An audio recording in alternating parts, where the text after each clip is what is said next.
evening and once again welcome to tonight's program.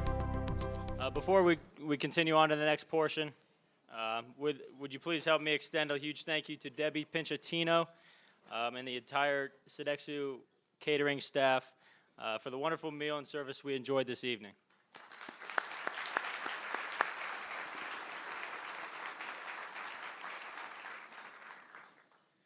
The conclusion of the 2012-2013 academic year draws to close a remarkable 34-year career for YSU President Cynthia Anderson. Coming from nearby Fowler and graduating YSU with her bachelor's degree in 1973, Dr. Anderson has had a remarkable career as an educator, mentor, community leader, and it's culminating with her own success story in being named YSU's 7th president and first female president in 2010. Dr. Anderson has been a regular fixture at the Scholar-Athlete Banquet for over a decade, and the Department of Intercollegiate Athletics is genuinely grateful for her support both as Vice President for Student Affairs as well as President. Please extend a warm welcome to the stage for the last time as President, Dr. Cynthia Anderson.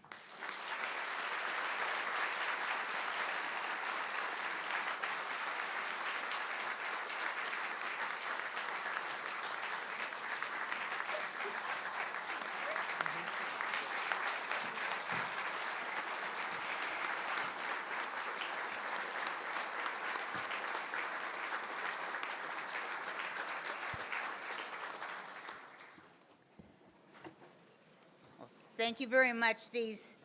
I'll tell you, these lasts are very difficult to fathom. I can't believe I'm this old, doggone it here. But I was at an event earlier today, and once again, I have been bragging about our athletes and our athletic programs and these wonderful scholar athletes. So this was a perfect culmination for this evening.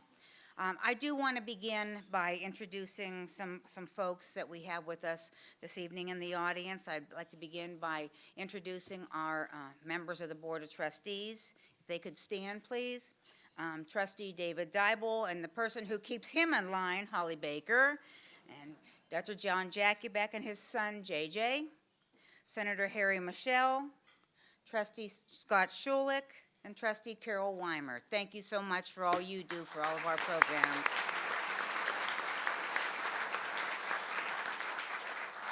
We also have two former trustee members here tonight, Trustee Millicent Counts and Trustee Diane Millador. Please stand to be recognized, and thank you too.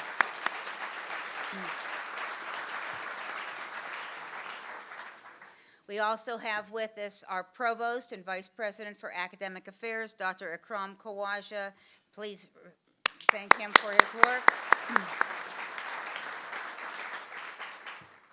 Mr. Paul McFadden, the President of the YSU Foundation, and his mother is with him tonight. How beautiful. Paul, thank you for all that you do.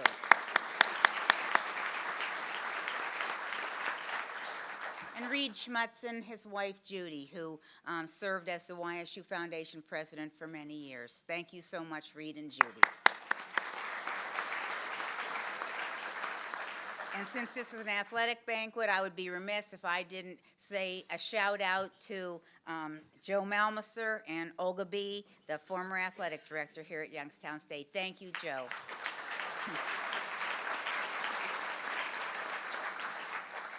It absolutely has been a privilege to be here at Youngstown State for 34 years. The students here have been phenomenal. The programs here have been phenomenal.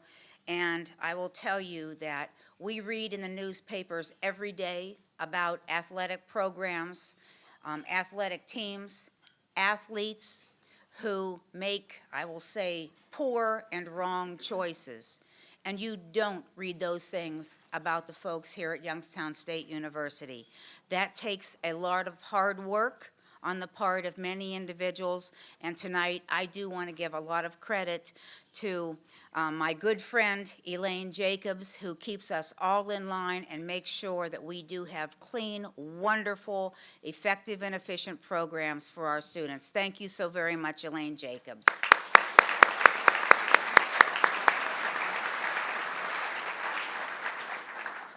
Our scholar athletes, individuals who chose Youngstown State University, and in so many cases, folks, they had a lot of choices, chose Youngstown State as their institution of higher learning. They set goals for themselves, very high goals, both inside the classroom and outside of the classroom.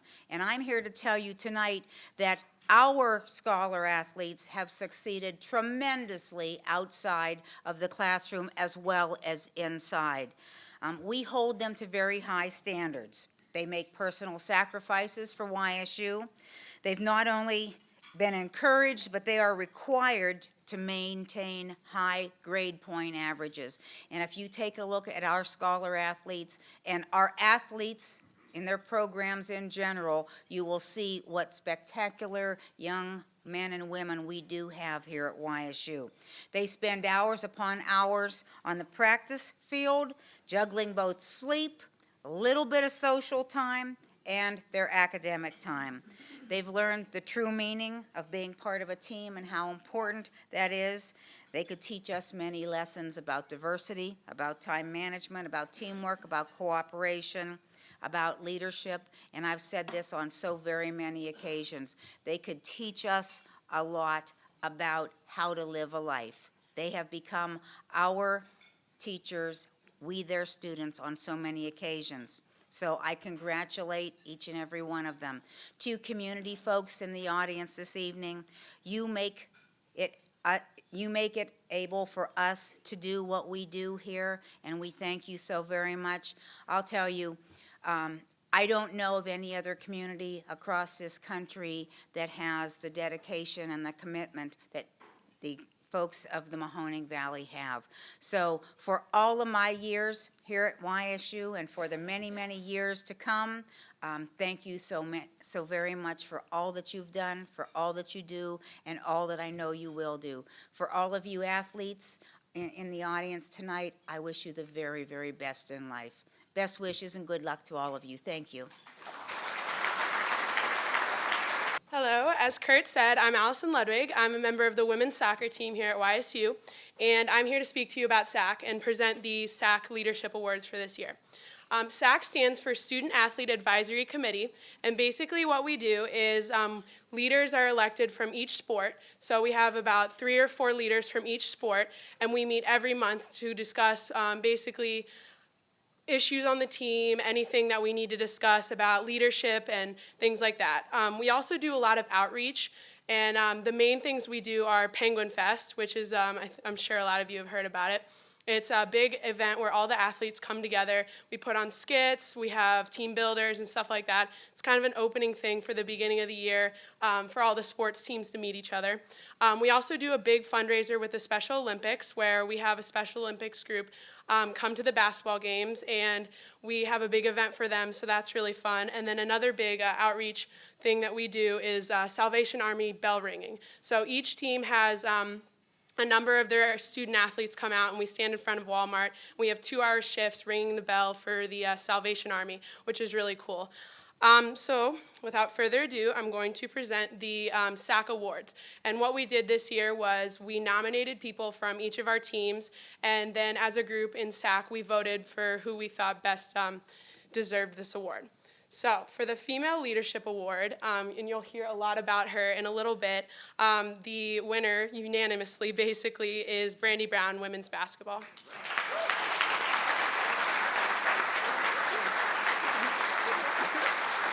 Oh.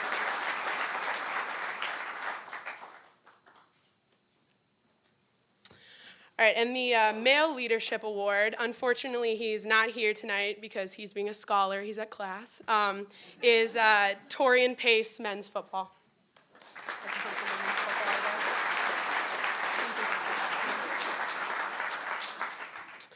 And the final award is the Sportsmanship Award, and this is kind of special for me because I'm presenting it to one of my own teammates, which I think is cool. So the winner of the Sportsmanship Award this year is Jackie Podolsky, women's soccer.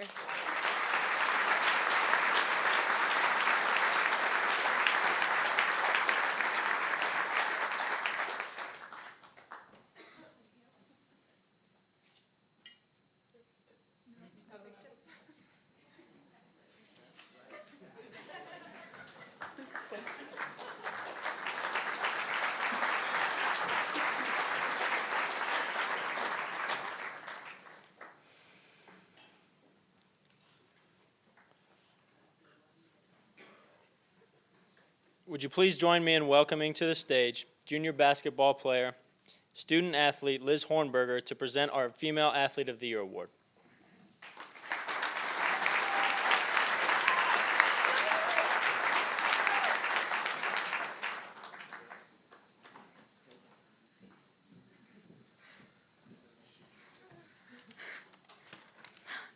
Evening. College athletes are privileged individuals. We get to experience college while playing the sports we love and have grown up with. Many believe the greatest privilege is receiving scholarships that provide housing and education. But I have found one of the greatest privileges I've ever received was to be teammates with Brandy Brown.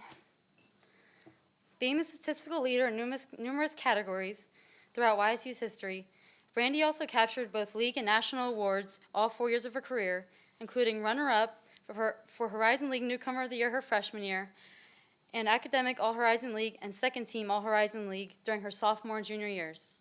During her senior campaign, Brandy was named Horizon League Player of the Year, honorable mention All-American, and first team Academic All-American. Moreover, she was named ESPNW's National Player of the Week during conference play and was one of only 2 players nationally to rank among the top 20 in the country in both scoring and rebounding. However, Brandy's character and leadership outmatched any statistics she ever put up. She showed perseverance after going through a winless freshman season.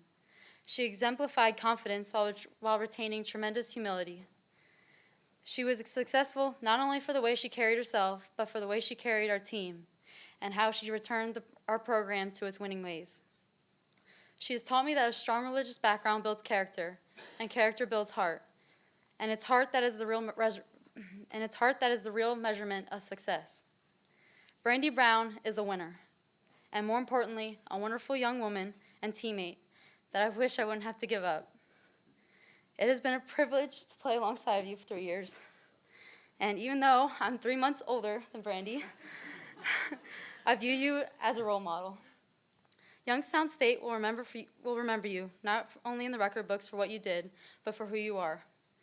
And now I am more than honored to introduce the 2012-2013 Female Athlete of the Year, Miss Brandy Brown.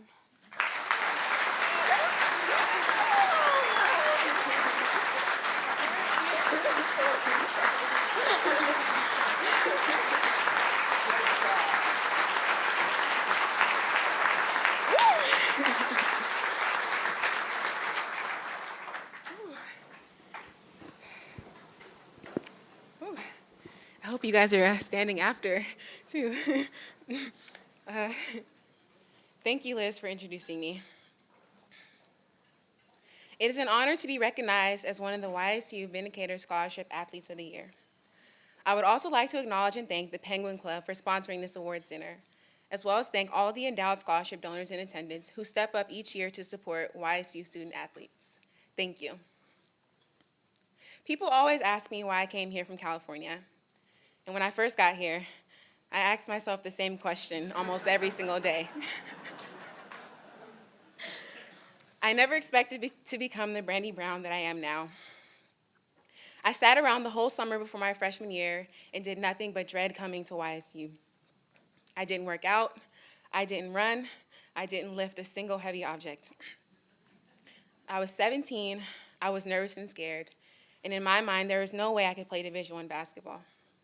But my parents insisted that I use my talent to pursue a higher education. Consequently, I came to school extremely, terribly, horribly, and completely out of shape. Factor in the fact that we didn't win a single game in my freshman year, like many other freshman years, was rough. But that year, I got involved with InterVarsity and CBC, an on-campus Christian organization, and was immediately overwhelmed by the love they expressed to each other and to me. They believed in me. They supported me, and they saw potential in me that I often didn't see in myself. Before I knew it, I was signing up to be a Bible study leader, and most importantly, becoming a true ambassador of Christ. Through CBC, I began to understand that God had a plan for me, and that there was a reason I was here all the way from California. There were things that I was supposed to accomplish. There was a person I was meant to be. I believed that things could get better by playing basketball. So I decided to stay here. And soon after, I decided to make the commitment to become the best player that I possibly could.